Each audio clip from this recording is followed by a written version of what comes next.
बीच में।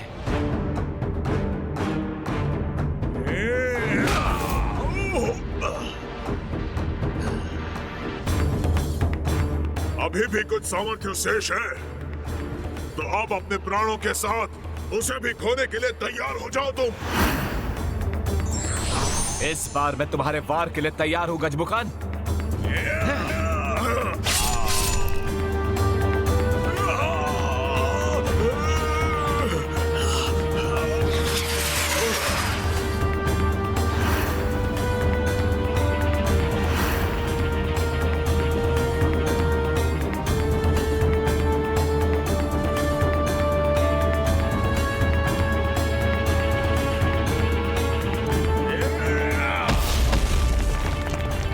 ये दुष्ट अब क्या कर रहा है? ये दुष्ट अपनी दुष्टता से नहीं चूकते। इस दुष्ट गजमुख ने पुनः अपने मायावी पर्वतों का आवाहन किया।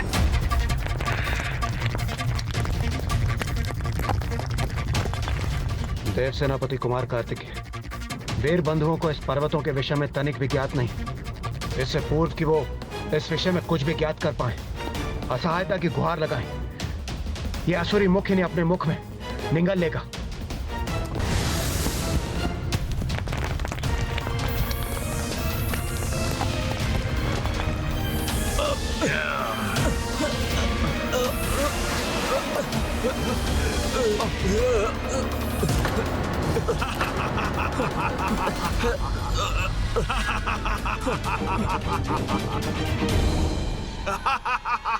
यही वो क्रौंच पर्वत है जिसके विषय में नारद जी ने हमें बताया था। इसे भीतर से नहीं भेदा जा सकता। इसे बाहर से नष्ट करने के लिए अब तो भैया कार्तिकेय को इस युद्ध में उतरना ही होगा। क्या हुआ बालक? तुम्हारे सहायक योद्धा तो अदृश्य हो गए। इंद्र और उसके देवता तुम्हारी कोई सहायता नहीं कर सकते। अब तो तुम्हें मुझसे अकेले ही युद्ध करना होगा।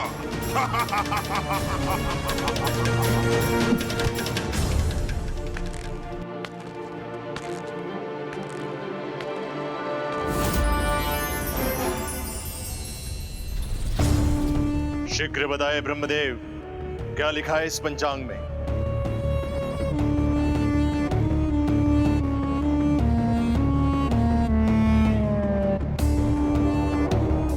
संकट, घोर संकट आने वाला है तुम असुरों पर।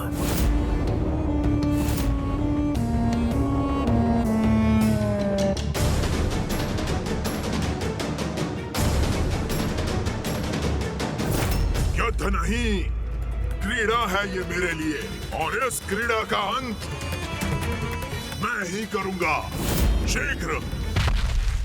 ये तुम नहीं, अभी तो तुम्हारा अहंकार बोल रहा है गजमुख। तुम्हारा ये अहंकार तुम्हारे सर्वनाश का कारण बनेगा।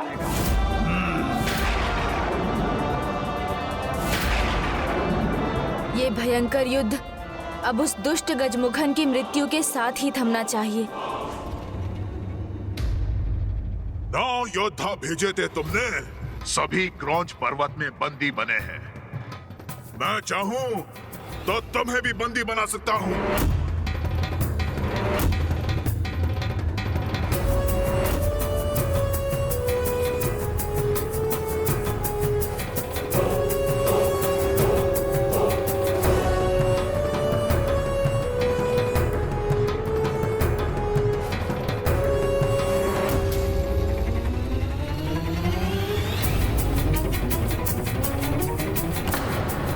अब इस गुफा को भीतर से ही भंग करेंगे हम।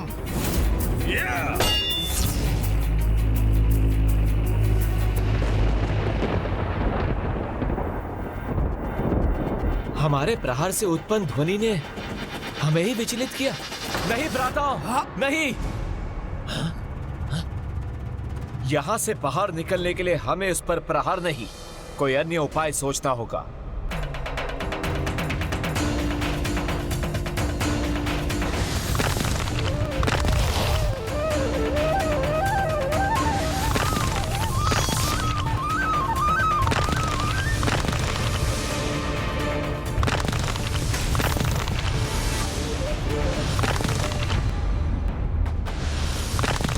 यहाँ तो सब कुछ मायावी प्रतीत हो रहा है।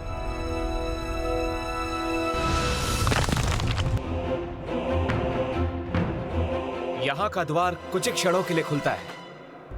हमें तभी यहाँ से बाहर निकलना होगा।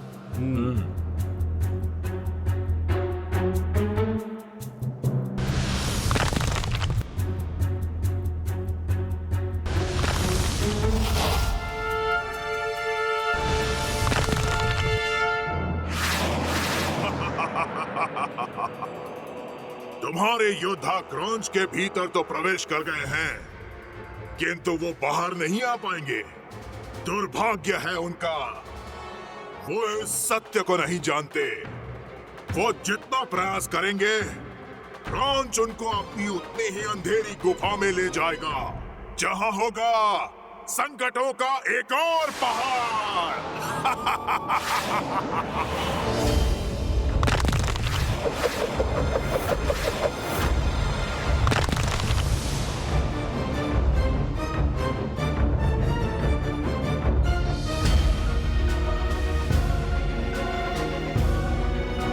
बाहर नहीं, और भीतर पहुंच गए हैं हम।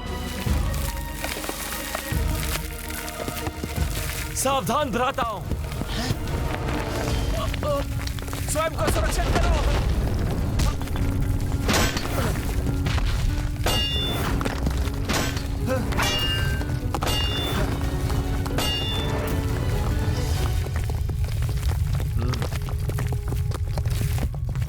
ज्येष्ठ, अब तो ये संपूर्ण छत हम पर ही गिर रही है।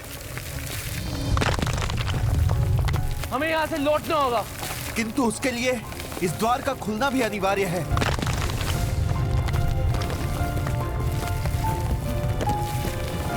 परंतु भ्राता, हमारे पास समय शेष नहीं है। मैं रोकूंगा इसे। भ्राता! तुम सब जाओ। परंतु भ्राता, आपको छोड़कर नहीं जा सकते हैं हम। हाँ भ्राता, हम आपको छोड़कर नहीं जा सकते। ये तुम्हारे ज्येष्ठ और मुख्य सेनापति का आदेश है, जाओ। किंतु भ्राता, मैंने कहा जाओ।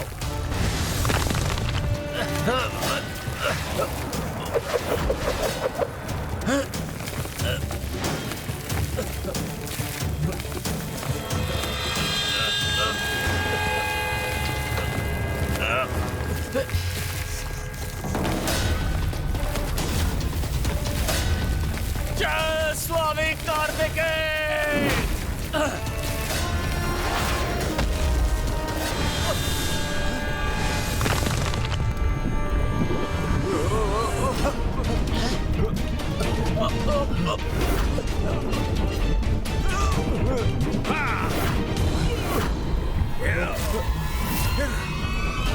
अब हम तपते हुए लावा पर तैरती इन शिलाओं पर हैं।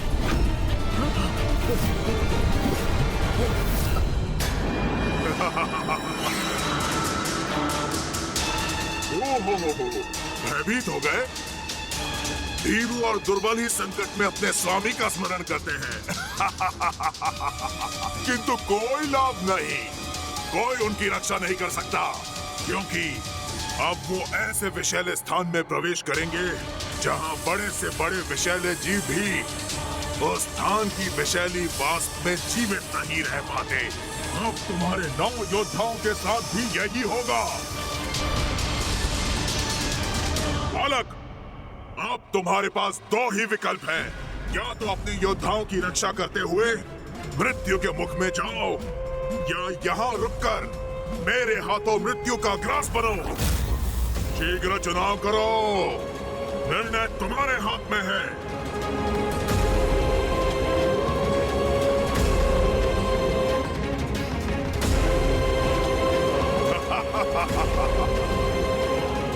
कहीं वो उस लावा कक्ष में तपते लावा में डूबने वाले तो नहीं?